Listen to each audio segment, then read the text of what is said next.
everyone, today we are going to discuss a model question paper of Readings on Kerala, our second semester common course.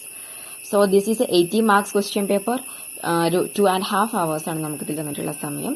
First section 2 മാർക്സിന്റെ ആണ്. 25 marks ceiling വരുന്നുണ്ട്. Total 30 മാർക്സിന്റെ question കൊടുത്തിട്ടുണ്ട്. പിന്നെ നിങ്ങൾക്ക് വേണമെങ്കിൽ ഒരു കാര്യം ചെയ്യും, ഓട്ടോ ജനറേറ്റഡ് ടൈറ്റിൽസ് ഒന്ന് ഓൺ ചെയ്ത് വെച്ചേക്കൂ കേട്ടോ. So first question, why did Moose conspire against the Portuguese in Calicut? First ചാപ്റ്ററിൽ നിന്നുള്ള ക്വസ്റ്റ്യൻ ആണ്, early history of Malabar. The Moose were jealous against Portuguese. They wanted the entire control of trade in South India. So they conspired against the Portuguese in order to out them from the trade and also from South India. ഇന്ത്യയിൽ നിന്ന് മൊത്തത്തിൽ അവർ ഒഴിവാക്കണമായിരുന്നു, അവർക്ക് ആ ഒരു ട്രേഡിന്റെ മൊത്തത്തിലുള്ള control കിട്ടാൻ വേണ്ടിയിട്ട്. So അതാണ് കാരണം. Next question, what can be the reason behind the emergence of Pulikkali, Kaduvakkali, Kummattikkali among the Adivasi communities in Kerala? അപ്പോ ഇത് സെക്കൻഡ് ചാപ്റ്റർ ആയിട്ടുള്ള നമ്മുടെ ട്രൈബൽസ് ഓഫ് കേരളയിൽ നിന്നാണ് എടുത്തിട്ടുള്ളത്. Pulikkali, Kaduvakkali and Kummattikkali are some rituals that generally happens among the Adivasi communities in Kerala. എന്നിട്ട് പറയാം എന്താണ് സംഭവം എന്ന്. അതായത് പുലിക്കളി ആൻഡ് കടുവക്കളി ആൻഡ് കുമ്മാട്ടിക്കളി, അതിലിങ്ങനെ പറഞ്ഞാൽ മതി. In these rituals they play the roles of both prey and hunter. Prey അതായത് ഇരയുടെയും ഹണ്ടറിന്റെയും റോൾസ് ആണ് അവർ ഇതിൽ പ്ലേ ചെയ്യുന്നത്.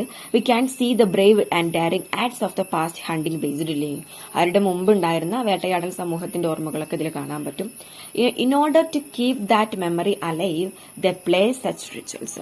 അതുകൊണ്ടാണ് അവർ ഇതുപോലെയുള്ള റിച്വൽസ് ഒക്കെ ഉണ്ടാക്കുന്നത് എന്ന് നമുക്ക് പറയാൻ പറ്റും, ആ ഒരു ഓർമ്മയൊക്കെ നിലനിർത്താൻ വേണ്ടിയിട്ട്. So that's it. Next question, ഇത് 2 മാർക്സിന്റെ ക്വസ്റ്റ്യൻ ആണ്. നിങ്ങൾ കുറെ ആവശ്യമില്ലാത്ത കാര്യങ്ങളൊക്കെ ആഡ് ചെയ്തിട്ട് ഇതിന് വെറുതെ സമയം കളയരുത്. നമ്മുടെ ഇംഗ്ലീഷിന്റെ ക്വസ്റ്റ്യൻ പേപ്പറിന് അല്ലെങ്കിൽ ഇംഗ്ലീഷിന്റെ പരീക്ഷയ്ക്ക് ഏറ്റവും കുറവുള്ള സാധനമാണ് സമയം. So third question, for enemies prove useful than allies who are gently generous to enemies, explain. ഇത് നമ്മുടെ ഘോഷയാത്ര, കുഞ്ചൻ തമ്പ്യാരുടെ ഘോഷയാത്രയിൽ നിന്നുള്ള ക്വസ്റ്റ്യൻ ആണ്. ശത്രുക്കളോട് സ്നേഹമുള്ള മിത്രങ്ങളെക്കാൾ ശത്രുക്കളാണ് നല്ലത് എന്ന് പറയുന്ന നമ്മുടെ ദുര്യോധനന്റെ വാക്കുകളാണ്. സോ ഇത് എക്സ്പ്ലെയിൻ ചെയ്യാനാണ് പറഞ്ഞിട്ടുള്ളത്. അവർ king Duryodhana, the Kaurava king sent a messenger to Pandavas in order to find they are happy or not. അവര് ഹാപ്പി ആണോ അല്ലെങ്കിൽ എന്തെങ്കിലും സങ്കടമുണ്ടോ, ആ എക്സൈൽ നാടുകടത്തലിന്റെ സമയത്ത് എന്തെങ്കിലും പ്രശ്നത്തിലാണോ അവരെ അറിയാൻ വേണ്ടിയിട്ടാണ് ഒരു മെസ്സഞ്ചറിനെ നമ്മുടെ ദുര്യോധന അയക്കുന്നത്. The messenger came back to a king and explained that they are happy and no sorrow touches them because they have the blessings of their guru. ഒരു കുഴപ്പമില്ല, അവർ ഭയങ്കര സന്തോഷത്തിലാണ്, ബിക്കോസ് അവർക്ക് അവരുടെ ഗുരുവിന്റെ ആശീർവാദങ്ങളൊക്കെ ഉണ്ട് എന്നൊക്കെ പറഞ്ഞ് കേൾക്കുമ്പോൾ നമ്മുടെ ദുര്യോധന പറയുന്ന കാര്യമാണ് ഇത്. When Duryodhana hears that his messenger is criticizing him and supporting his enemies that are Pandavas, he said to his messenger that you should go and join with Pandavas because enemies are better than the friends who are generally kind towards the enemies. അതായത് നീ ഒരു കാര്യം ചെയ്യുന്ന ആ പാണ്ഡവന്മാരുടെ കൂടെ പോയിട്ട് കാട്ടിൽ പോയി താമസിച്ചോ, കാരണം നിന്നേക്കാൾ നല്ലത് എന്റെ ശത്രുക്കളാണെന്ന് പറഞ്ഞിട്ട് അയക്കുന്നതാണ്. അപ്പൊ അതാണ് എക്സ്പ്ലെയിൻ ചെയ്യാനുള്ളത് കേട്ടോ. So next question, fourth, this realization would come through intense and contemplative search. What is being referred to? നമ്മുടെ ആത്മോപദേശ ശതകത്തിലെയാണ് ഈ വരികള്. So in this the author is referring to the core reality or the ultimate reality എന്ന് പറയാം, that transcends all ordinary knowledge. ആ എല്ലാ ordinary നോളജിനെയും transcend ചെയ്യുന്ന, മറികടക്കുന്ന ഒരു അൾട്ടിമേറ്റ് റിയാലിറ്റിയെ കുറിച്ചാണ് പറയുന്നത്. The mental faculties, senses, the physical body and all the other tangible things, all are the apparent forms of the divine sun. അതായത് ഈ ഡിവൈൻ സണ്ണിന്റെ ഡിഫറെന്റ് ഫോംസ് ആണ് ഇത് എന്നുള്ളത്. This is also a core reality or the ultimate knowledge. This comes from intensive and contemplative search. അപ്പൊ അങ്ങനെ പറഞ്ഞിട്ട് ഉത്തരം അവസാനിപ്പിക്കുക. അതായത് ഈ പറയുന്ന ഒരു അറിവ് കിട്ടുന്നതും ഇതുപോലെയുള്ള കണ്ടംപ്ലേറ്റീവ് ആയിട്ടുള്ള തീവ്രമായിട്ടുള്ള സെർച്ചിലൂടെയാണ് എന്ന് പറഞ്ഞിട്ട്. ഓക്കെ, ആ കോർ റിയാലിറ്റി ആണ് സംഭവം. So next question, fifth one, is this the fruit of English education he equipped you with? And to think of the vast sums of money he has spent on you. What is the context of this conversation? ആണ് ചോദിച്ചിട്ടുള്ളത്. നമുക്കറിയാം ഇന്ദുലേഖ, ചന്ദുമേനോന്റെ ഇന്ദുലേഖ എന്നുള്ള ആ ഒരു ഭാഗത്ത് നിന്നാണ് നമ്മുടെ ഈ ഒരു ക്വസ്റ്റ്യൻ വന്നിട്ടുള്ളത്. So here we can see മാധവനെയാണ് നമ്മളിവിടെ പറയുന്നത്. മാധവൻ വാണ്ടഡ് ടു എഡ്യൂക്കേറ്റ് ഷിന്നെ എഡ്യൂക്കേറ്റ് ചെയ്യണം എന്നാണ് മാധവനുള്ളത്. But this is rejected by his karanavar or his uncle ആണ് പറയുന്നത് അങ്ങനെ ചെയ്യേണ്ട, റിജക്ട് ചെയ്യാണ് ചെയ്യുന്നത്. But Madhavan raised his voice or shouted against this decision by saying that Kumminiyamma and all her children are always treated like servants. കുമ്മിണിയമ്മയും അവരുടെ മക്കളും എപ്പോഴും ഇതുപോലെ ഒരു സെർവൻസിനെ പോലെയാണ് ട്രീറ്റ് ചെയ്യുന്നത് എന്ന് പറഞ്ഞിട്ട് പറയാണ്. When Shankara Menon his uncle hears all this he is asking Madhavan why are you doing all this? Is this a fruit of English education he equipped with you? നീ എന്തുകൊണ്ടാണ് ഇങ്ങനെയൊക്കെ ചെയ്യുന്നത്? ഇത് നിന്നെ ഞങ്ങൾ ഇത്രയും പഠിപ്പിച്ചതിന്റെ ഒരു റിസൾട്ടാണോ ഞങ്ങൾ ഈ കാണുന്നത്? കാരണവർക്കെതിരെ ഒച്ചെടുക്കുന്നതെന്നൊക്കെ ചോദിച്ചാണ്. അപ്പോൾ this is the context of the conversation. Next question, who were Ayyangali's main sources of inspiration when he found Sadhujana Paribalana Sangham? നമ്മുടെ എം ഇ സാറിന്റെയും മീനാ കണ്ഠസ്വാമിയുടെയും ഒരു ചെറിയൊരു എസ്സേ നമുക്ക് പഠിക്കാനുണ്ടായിരുന്നു. അതിൽ നിന്നാണ് ഇത് വന്നിട്ടുള്ളത്. Sadananda Swami and Sreenarayana Guru indirectly influenced Ayyankali എന്ന് പറയുന്നുണ്ട്. അപ്പൊ നമുക്ക് സദാനന്ദ സ്വാമികളെയും പറയാം, പിന്നെ അതുപോലെ തന്നെ ശ്രീനാരായണ ഗുരുവിനെയും പറയാം. അദ്ദേഹത്തിന്റെ SNDP ഒക്കെ അദ്ദേഹം അയ്യങ്കാളിക്ക് ഇൻസ്പിറേഷൻ ആവുന്നുണ്ട്. Ayangali was also influenced by the teachings of Thaikkatt Ayyavu Swami. തൈക്കാട്ട് അയ്യാവ് സ്വാമിയുടെ ടീച്ചിങ്സിലായിട്ടും നമ്മുടെ ടീച്ചിങ്സിനോടും നമ്മുടെ അയ്യങ്കാളിക്ക് താല്പര്യം ഉണ്ടായിരുന്നു. അപ്പൊ അതൊക്കെ നമുക്ക് ഇതിൽ ഇൻഫ്ലുവൻസിൽ കൊടുക്കാൻ പറ്റുന്ന കാര്യങ്ങളാണ്. Next, 7th question, how can God who shaped everything allow this to happen on earth today? What grievances or accusations does the poet present against God? അപ്പൊ ഇത് നമ്മുടെ not a single letter is seen എന്ന നമ്മുടെ പൊയ്കയിൽ അപ്പച്ചന്റെ ഒരു പോയത്തിൽ നിന്നാണ് വന്നിട്ടുള്ളത്. എന്തൊക്കെ പ്രശ്നങ്ങളാണ് ദൈവത്തിന്റെ മുമ്പിൽ അവതരിപ്പിക്കുന്നത് എന്നാണ് ചോദിച്ചിട്ടുള്ളത്. In this poem, the author is talking about a race, a particular race, that is Dalits, especially Dalitsനെ കുറിച്ചാണ് അതിൽ സംസാരിക്കുന്നത്. The author is saying that there are so many histories upon different races in this world, but he can't find a single letter or he can't find a single history about his own race in the entire history of the world. അതായത് എല്ലാ റേസിനെ കുറിച്ചുമുണ്ട്. There are so many histories upon so many different kinds of races, different kinds of communities, but he can't find a single letter upon his own race. അദ്ദേഹത്തിന്റെ സ്വന്തം റേസിന് അദ്ദേഹത്തിന് ഒരു single letter പോലും കാണാൻ പറ്റുന്നില്ല. അതാണ് ഈ പറയുന്നത്. So he is also referring that even today people are defining them as cursed offsprings or demons. ഇപ്പോഴും അവരെ cursed offsprings ആയിട്ടും അതുപോലെ തന്നെ demons ആയിട്ടൊക്കെയാണ് ആളുകൾ കണക്കാക്കുന്നത്. But actually these people are those who have been living or who lived in Kerala since ancient times. പണ്ട് മുതലേ ഉള്ള ഒരു ഗ്രൂപ്പ് ഓഫ് പീപ്പിൾ ആണ് ഇവർ. എന്നിട്ടും ആരും ഇപ്പോഴും പറയുന്നത് cursed offsprings ആയിട്ടും demons ആയിട്ടൊക്കെയാണ്.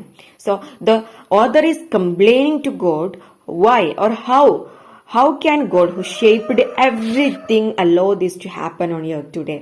എന്തുകൊണ്ടാണ് ദൈവം ഇപ്പോഴും ഇതൊക്കെ ഹാപ്പൻ ചെയ്യാൻ അനുവദിക്കുന്നത് എന്ന് ചോദിക്കുകയാണ്. So this is the answer for that question. So next, 8th, omission is also an effective tool to alter the narrative. What gross injustice to Wakam Maulavi in the form of omission is being referred to Sabini Iqbal. അപ്പോൾ omission, അതായത് ഒഴിവാക്കി മാറ്റുക, ആ ഒരു സംഭവം അല്ലെങ്കിൽ അങ്ങനത്തെ ഒരു ഇൻജസ്റ്റിസ് എന്താണ് വക്കം മൗലവിയോട് ചെയ്തിട്ടുള്ളത് എന്നാണ് സബീൻ ഇക്ബാൽ പറയുന്നത്. Wakam Maulavi was a great socio-religious reformer. He was a great freedom fighter, a brave journalist and founder of Swadeshabhimani newspaper. But today we only know about him as a socio-religious reformer. ഒരു socio-religious reformer ആയിട്ട് മാത്രമാണ് ഇപ്പൊ ആരാണ് വക്കം മൗലവി നമ്മൾ നോക്കിക്കഴിഞ്ഞാൽ നമുക്ക് അറിയാൻ പറ്റുക. ഇത്രയും കാര്യങ്ങൾ അദ്ദേഹം ഉണ്ടായിട്ടുണ്ടായിരുന്നു അറിയില്ല. He also used communication methods very effectively in order to fight for the rights of the people of Travancore especially. അപ്പോൾ ട്രാവൻകൂറിലെ ആളുകളുടെ പ്രശ്നങ്ങൾക്ക് വേണ്ടിയിട്ടൊക്കെ അദ്ദേഹം കമ്മ്യൂണിക്കേഷൻ മെത്തേഡ്സ് ഒക്കെ വളരെ എഫക്റ്റീവായിട്ട് യൂസ് ചെയ്ത ഒരു വ്യക്തിയാണ്. പക്ഷെ അങ്ങനെയൊന്നും കാണാൻ പറ്റില്ല. And when we are referring to the newspaper Swadeshabhimani, we only refer to the editor Swadeshabhimani Ramakrishna Pilla. Ramakrishna Pillai എന്നുള്ള എഡിറ്ററിനെ കുറിച്ച് മാത്രമാണ് നമ്മൾ സ്വദേശാഭിമാനി എന്നുള്ള പത്രം പറയുമ്പോഴത്തേക്ക് പറയാം. നമ്മൾ അദ്ദേഹം നമ്മുടെ വക്കം മൗലവിയാണ് അതിന്റെ ഫൗണ്ടർ എന്നുള്ള കാര്യം പോലും മിക്കവർക്ക് അറിയില്ല. So all these are the injustice done to our Vakkom Moulavi.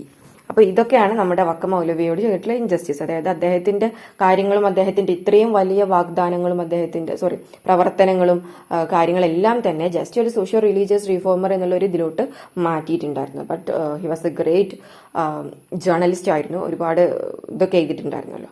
അപ്പൊ ഇതെല്ലാം അദ്ദേഹത്തിന്റെ, അതുപോലെ തന്നെ we can find a exact photograph of our Vakkom Moulavi. നമ്മൾ പറഞ്ഞിട്ടുണ്ടായിരുന്നല്ലോ അദ്ദേഹത്തിന്റെ ഏതോ ഒരു 80കളിലുള്ള ഒരു വ്യക്തിയുടെ ഫോട്ടോഗ്രാഫാണ് ഉണ്ടായിരുന്നത് എന്നൊക്കെ. അപ്പൊ ഇതൊക്കെയാണ് അദ്ദേഹത്തിനോട് ചെയ്തിട്ടുള്ള injustice. 9th question, what is the dull ache that wells up in the poet as he watches the mammoth human achievement in the form of Kuttippuram bridge? So Kuttippuram bridge എന്നുള്ള നമ്മുടെ കവിതയിൽ നിന്നാണ്, ഇടശ്ശേരിയുടെ കവിതയിൽ നിന്നാണ് ഈ ക്വസ്റ്റ്യൻ വന്നിട്ടുള്ളത്. The author is standing upon the newly constructed Kuttipuram Bridge. He is very proud and he is referring to it as the mammoth human achievement. അതിൽ വളരെ അഭിമാനത്തോടു കൂടി നിന്നിട്ട് ഒരു mammoth human achievement ആണെന്നൊക്കെ പറയാണ്. Then suddenly he feels a dull ache because he realizes that it is the threshold for a new world. ഇതെന്ന് പറഞ്ഞാൽ ഒരു പുതിയ ലോകത്തിലേക്കുള്ള കാൽവെപ്പാണ്. And it fades away the charming beauty of his Gramalakshmi. അദ്ദേഹത്തിന്റെ ആ ഒരു ഗ്രാമലക്ഷ്മി, അതായത് ആ ഒരു ഗ്രാമത്തിന്റെ ബ്യൂട്ടിയാണ് ഇത് ഇനി മുതൽ ഇല്ലാതാക്കാൻ പോകുന്നത് എന്ന് അദ്ദേഹം തിരിച്ചറിയാണ്. So he feels a dull ache. അതുകൊണ്ട് തന്നെ അദ്ദേഹത്തിന് ഒരു പ്രത്യേകമായിട്ടുള്ള ഒരു വേദനയൊക്കെ തോന്നുകയാണ്. കാരണം ഇനി മുതൽ പുതിയ ലോകമാണ്. It is this bridge is a simple of urbanisation. ഒരു പുതിയ നഗരവൽക്കരണത്തിന്റെ ഒരു സിമ്പിൾ ആയിട്ടാണ് നമുക്ക് ഈ ഒരു കുറ്റിപ്പുറം ബ്രിഡ്ജിനെ അവിടെ കാണാൻ പറ്റുക. So he is very about all these development that is called as mammoth human achievement. അപ്പൊ ഈ പറയുന്ന അച്ചീവ്മെന്റ് ഒക്കെ വികസനം എന്ന പേരിൽ നമ്മൾ കൊണ്ടുവരുമ്പോഴും അദ്ദേഹത്തിന് ഭയങ്കര സങ്കടമുണ്ട്. അപ്പൊ അതൊക്കെയാണ് ഇതിൽ അദ്ദേഹത്തിന്റെ ആ ഒരു വേദനയ്ക്ക് കാരണമായിട്ട് വരുന്നത്. So 10th question, this illam was ruined by its own generosity. What historical circumstances resulted in the illam's destruction? നമ്മുടെ ഡോട്ടർ ഓഫ് ഹ്യൂമാനിറ്റി ലളിതാംബിക അന്തർജനത്തിന്റെ ആ ഒരു പാഠത്തിൽ നിന്നാണ് ഇത് വന്നിട്ടുള്ളത്. നമുക്കറിയാം ആ ഇല്ലം അവിടെ റൂയിൻ ചെയ്തു പോകുന്നുണ്ട്. അതിന്റെ കാരണങ്ങൾ എന്തൊക്കെയാണ്, ഹിസ്റ്റോറിക്കൽ സർക്കംസ്റ്റാൻസസ് എന്ന് കൂടെ ചോദിച്ചിട്ടുണ്ട്. അപ്പൊ അതുകൂടെ പറയണം. കുഞ്ഞാത്തോൽ അമ്മാസ് ഇല്ലം അല്ലെങ്കിൽ Kunjathol Amma was belonged to a great prosperous illam, but there are so many reasons for the destruction of illam. First reason ആയിട്ട് നമുക്ക് ഇങ്ങനെ കൊടുക്കാം, the land reforms implemented by the Kerala government during that time. ആ സമയത്ത് നമ്മുടെ കേരള ഗവൺമെന്റ് ഭൂപരിഷ്കരണ നിയമം നടപ്പാക്കുന്നുണ്ടായിരുന്നു. The landlords had to gave up huge acres of land. ഒരുപാട് ജമീമാർക്കൊക്കെ അവരുടെ ഇടങ്ങളൊക്കെ നഷ്ടപ്പെട്ടു, പാടങ്ങളും കാര്യങ്ങളൊക്കെ നഷ്ടപ്പെട്ടു. അത് second reason, the strikes and fights done by, അതല്ലെങ്കിൽ the strikes and fights conducted by the lower class people including Govindankutty against upper class people. അപ്പോൾ ഈ ലോവർ ക്ലാസ് ആയിട്ടുള്ള ഈ മാധവൻകുട്ടി ഉൾപ്പെടെയുള്ള ആളുകളൊക്കെ ഈ അപ്പർ ക്ലാസ് പീപ്പിളിനെതിരെ ഒരുപാട് ഫൈറ്റും കാര്യങ്ങളൊക്കെ കൊണ്ടുവന്നിട്ടുണ്ടായിരുന്നു. അപ്പൊ അതൊക്കെ തന്നെ ഇതിന്റെ ഡിസ്ട്രക്ഷന് കാരണമായി. നെക്സ്റ്റ് എന്ന് പറഞ്ഞാൽ അടുത്ത തേർഡ് വൺ ആയിട്ട് നമുക്ക് ഇങ്ങനെ കൊടുക്കാം, Kunjatholamma and all her family members were very generous to everyone. They were giving charity, they were giving donations even when the illam was ruining. ഇല്ലം തകർന്നുകൊണ്ടിരിക്കുന്ന സമയത്ത് പോലും അവരെല്ലാവർക്കും നന്നായിട്ട് ഡൊണേഷൻസും ചാരിറ്റിയും ഒക്കെ കൊടുത്തിട്ടുണ്ടായിരുന്നു. അപ്പൊ ഇതൊക്കെയാണ്, these are the reasons behind the destruction of the illam. അപ്പൊ ഇതൊക്കെയാണ് ഇല്ലതിന്റെ ഡിസ്ട്രക്ഷന് കാരണം. Next one 11th, what does a title Christian heritage refer to? നമ്മുടെ വൈക്കം മുഹമ്മദ് ബഷീറിന്റെ ക്രിസ്ത്യൻ ഹെറിറ്റേജ് ആണ്. അപ്പൊ ടൈറ്റിലിന്റെ പ്രാധാന്യം അതല്ലെങ്കിൽ അതിന്റെ ഒരു ഇൻഡിക്കേഷൻ ആണ് ചോദിക്കുന്നത്. So in this story we can see Kochutommi, a peasant from Malabar region, is visiting our author Vaikam Muhammad Bashir. So Vaikam Muhammad Bashir, as his usual humorous way, turns it as a pan-religious one. ഇത് because a Muslim and a Christian came to visit a Muslim. നമുക്കറിയാം കൊച്ചുതൊമ്മി എന്നുള്ളൊരു peasant വന്നിട്ട് നമ്മുടെ വൈക്കം മുഹമ്മദ് ബഷീറിനെ meet ചെയ്യാണ്. ആ സമയത്ത് വൈക്കം മുഹമ്മദ് ബഷീർ ഇതൊരു പാൻ റിലീജിയസ് വൺ ആയിട്ട് കണക്കാക്കാണ്. Because a Muslim and a Christian are meeting. ഒരു മുസ്ലിമും ഒരു ക്രിസ്ത്യനാണ് മീറ്റ് ചെയ്തുകൊണ്ടിരിക്കുന്നത്. അതുകൊണ്ട് തന്നെ ഇതൊരു പാൻ റിലീജിയസ് വൺ ആയിട്ടാണ് അവരിത് കണക്കാക്കുന്നത്. So during that Kochutommi stayed that night with Vaikom Muhammad ബഷീറിന് കൂടെയാണ് അന്ന് അദ്ദേഹം അവിടെ നിൽക്കുന്നത്. The book Christian heritage by John O Chandroth served as the pillow. അപ്പോൾ ജോൺ ഒ ചന്ദ്രോത്തിന്റെ പുസ്തകമായിട്ടുള്ള ക്രിസ്ത്യൻ ഹെറിറ്റേജ് ആണ് അന്ന് ആ ഒരു അദ്ദേഹത്തിന് സെർവ് ചെയ്തത്. All these are the indications including in the title Christian heritage. അപ്പോൾ ഇത് മൊത്തത്തിലാണ് ക്രിസ്ത്യൻ ഹെറിറ്റേജ് എന്നുകൊണ്ട് ഉദ്ദേശിക്കുന്നത്. It refers to the religious harmony, ആ ഒരു ക്രിസ്ത്യൻ മുസ്ലിം ആ ഒരു ബന്ധത്തിനെ കുറിച്ചൊക്കെ സംസാരിക്കുന്നുണ്ട്. പിന്നെ അതുപോലെ തന്നെ ജോൺ ഒ ചന്ദ്രോത്തിന്റെ പുസ്തകത്തെ കുറിച്ച് സംസാരിക്കുന്നത്. അപ്പോൾ ഇതൊക്കെയാണ് അതിലുള്ള reference. Next 12th question. What is the repeated palindrome in G. Tyle's poem Malayalam's Ghazal? ഇതിൽ നമുക്ക് മലയാളം ഗസലിൽ ആ ഒരു പാലിൻഡ്രോം ഏതാണ് വന്നിട്ടുള്ളതെന്ന് ചോദിച്ചിട്ട് അത് ഉത്തരം മലയാളം എന്നുള്ളൊരു ഒറ്റ സെന്റൻസ് ആണ്. പക്ഷേ ഇത് നമുക്ക് 2 മാർക്കിന്റെ ക്വസ്റ്റ്യൻ ആണ്. ഒറ്റ വരിയിൽ ഉത്തരം എഴുതാൻ പറ്റാത്തതുകൊണ്ട് എന്താണ് മലയാളം ഗസലിൽ നിന്ന് കുറച്ച് 2-3 വരിയിൽ ഇൻട്രൊഡക്ഷൻ കൊടുക്കാം. Malayalam ghazal is the poem by G തയ്യൽ.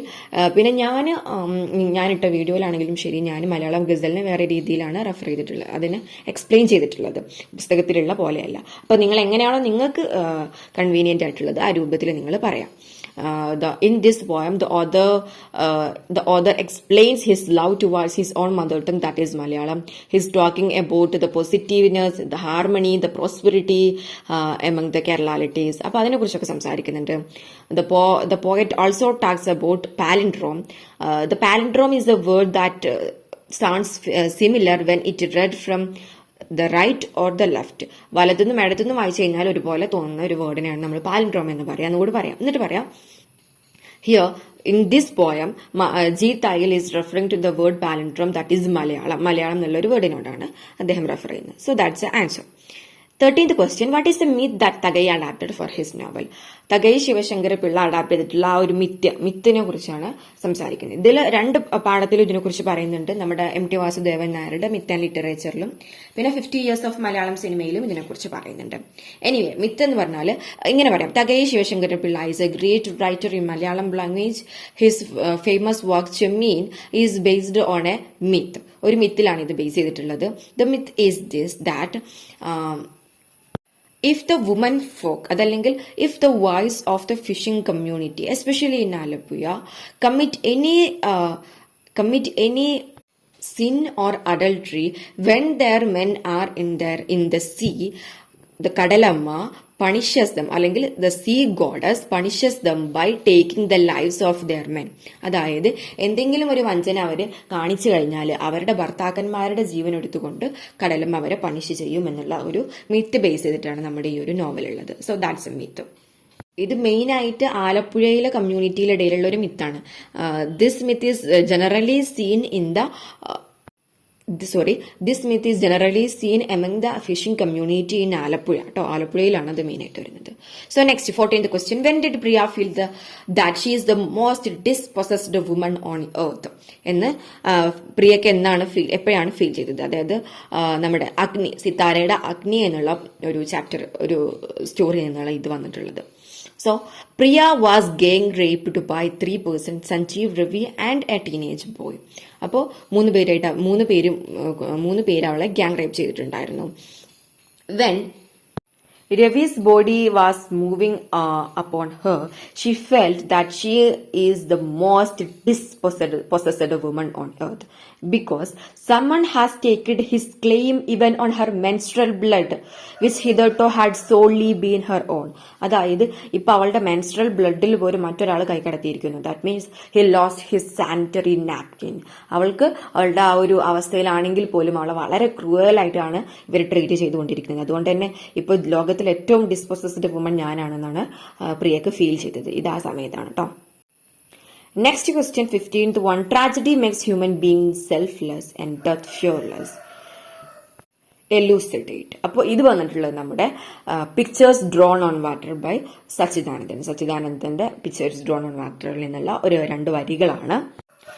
The poem is written in 4 parts, each devoted to different phases of the deluge. അപ്പോൾ നമ്മൾ ഓൾറെഡി പഠിച്ചിട്ടുള്ള കാര്യമാണ്.